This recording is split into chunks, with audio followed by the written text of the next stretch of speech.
Hello dear student, welcome back to my online class. I am Rahul Rajput, your math teacher. Dear student, today we are going to discuss about the area and volume.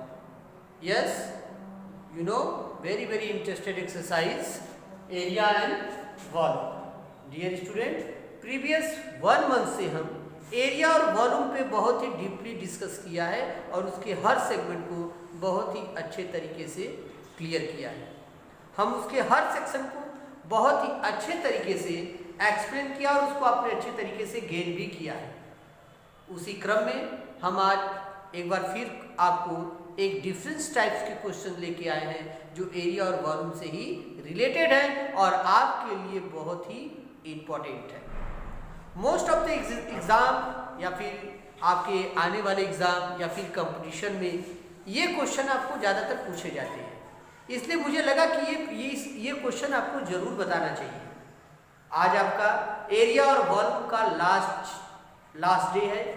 Next day हम अगले topic पे discuss करेंगे, लेकिन आज का topic last जो topic है वो आपके लिए बहुत ही यूजफुल है, बहुत ही इम्पॉर्टेंट है। डियर स्टूडेंट, हमने किसी भी फिक्स एरिया का पेरीमीटर या फिर वॉल्यूम या फिर एरिया हमने निकालना अकॉर्डिंग टू फार्मूला बहुत ही अच्छे तरीके से सीख लिया है। चाहे वो पेरीमीटर हो, चाहे वो स्क्वायर हो, चाहे वो रेक्टेंगल शेप हो, हमने सारी पोर्शन पे अच्छे से डिस्कस किया है और सबके बारे में अच्छे से हमने अपना डाउट को दूर कर लिया है। एक हम क्वेश्चन जो अलग है उसको हम देखते हैं कैसे इस क्वेश्चन को हम सॉल्व करेंगे। उसके पहले मैंने स्टेटमेंट दे रखा है, find the area of the shaded part. चलिए वो शेडेड पार्ट है क्या, पहले उस पर डिस्कस करते हैं।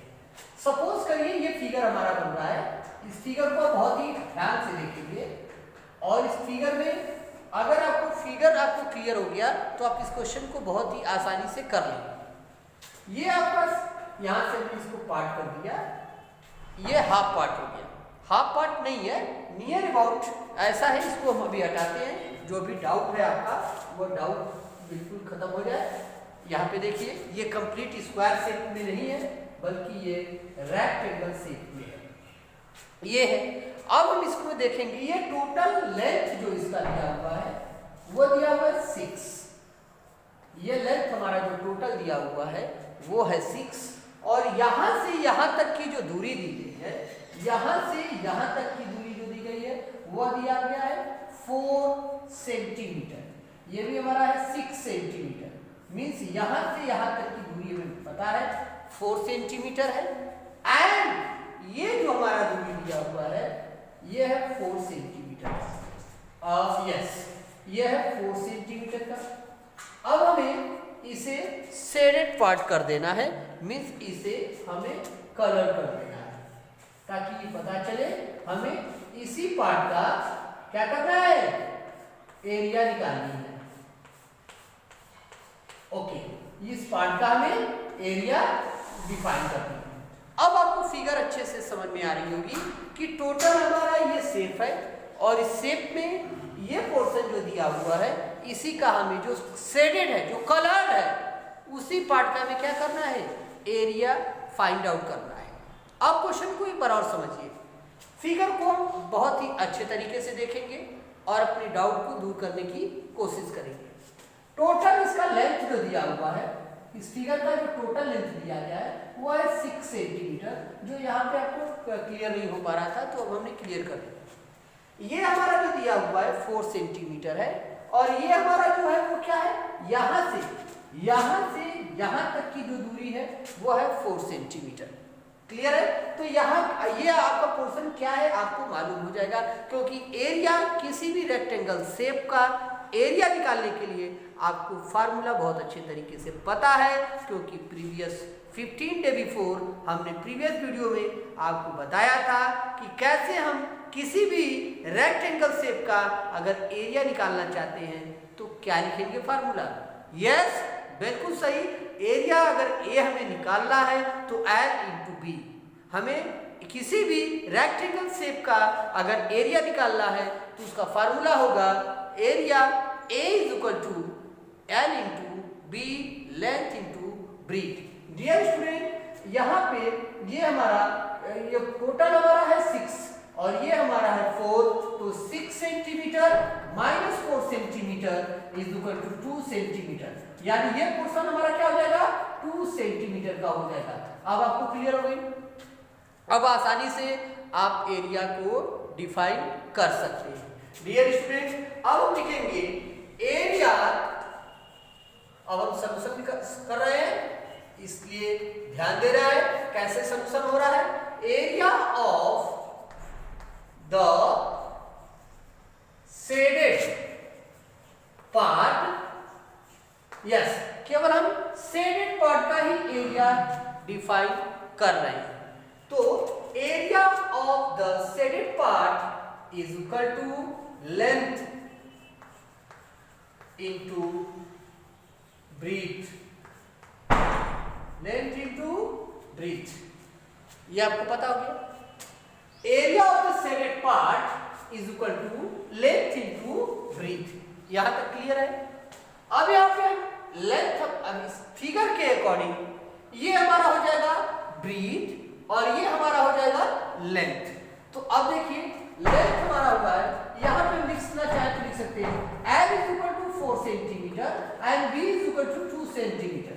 You know L is equal to 4 centimetre and B is equal to 2 centimetre. अब दोनों नंबर को हम इसमें इस फार्मूले में ड्रॉ कर देंगे तो क्या होगा 4 centimetre and multiply 2 centimetre, clear है। अब हम क्या करेंगे इस 2 से 4 में मल्टीप्लाई कर देंगे, 4 टू द 8 क्या स्क्वायर सेंटीमीटर। अब हमारा आंसर क्या हो जाएगा, आंसर हो जाएगा area of the shaded, area of the shaded part is 8 square centimetre. Okay dear student, इस तरीके से हम किसी भी फिगर पे जो एरिया निकालना है वो हम बहुत ही आसानी से निकाल सकते हैं। अब आप इस फिगर को देख करके, इस क्वेश्चन को देख करके बहुत ही आसानी से समझ गए होंगे कि हमें कैसे एरिया निकालना है। यहाँ पे अभी तक हमने, अभी बच्चे कंफ्यूज हो जाते हैं कि यहाँ पे सर तो नंबर तो दिया नहीं है, फिर हम अगर इस फिगर को निकालना चाहते हैं जो शेडेड पार्ट है उसका हम एरिया कैसे निकालेंगे, क्योंकि अब मुझे एल तो मालूम है, ब्रीथ तो मालूम ही नहीं है, और आपका ब्रीथ ये दिया हुआ है और इसका हमें निकालना ही नहीं है। या फिर आपका कंफ्यूजन दूसरा क्या होगा, आप कहेंगे सर ये तो 4 है और ये भी 4 है, या इसके साथ इसका मल्टीप्लाई कर देंगे या इसके साथ हम इसका मल्टीप्लाई कर देंगे, किसी भी कंडीशन में करेंगे गलत हो जाएगा। सबसे पहले हमें फाइंड आउट करना है कि ये ब्रीथ जो है वो कितना है।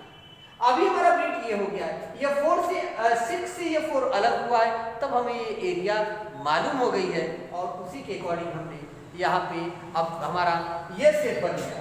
अब हमें इसका केवल एरिया निकालना है जो हम डार्क कर रहे हैं, ये हमें जानना है, और इसके अकॉर्डिंग ये हमारा ब्रीथ हो जाएगा और ये हमारा लेंथ हो जाएगा। और लेंथ हमारा 4 सेंटीमीटर हो गया, ब्रीथ हमारा 2 सेंटीमीटर हो गया। आसानी से हमें फार्मूला पता है, हमारा फार्मूला है area of the shaded part is equal to L into breadth. L हमारा 4 सेंटीमीटर है, ब्रीथ हमारा 2 सेंटीमीटर है, 4 का हम 2 से मल्टीप्लाई कर देंगे, 4 टू द 8 स्क्वायर सेंटीमीटर।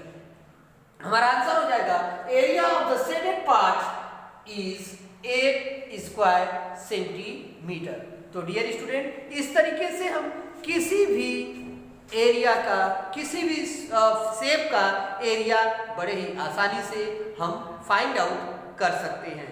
ये क्वेश्चन आपके लिए बहुत ही इंपॉर्टेंट था और ये आपके एरिया एंड वॉल्यूम चैप्टर का सबसे लास्ट सेगमेंट था जो आपको मैंने अच्छे तरीके से बताने की कोशिश किया, और आई होप आपको ये टॉपिक बहुत ही अच्छे से क्लियर भी हो गया होगा।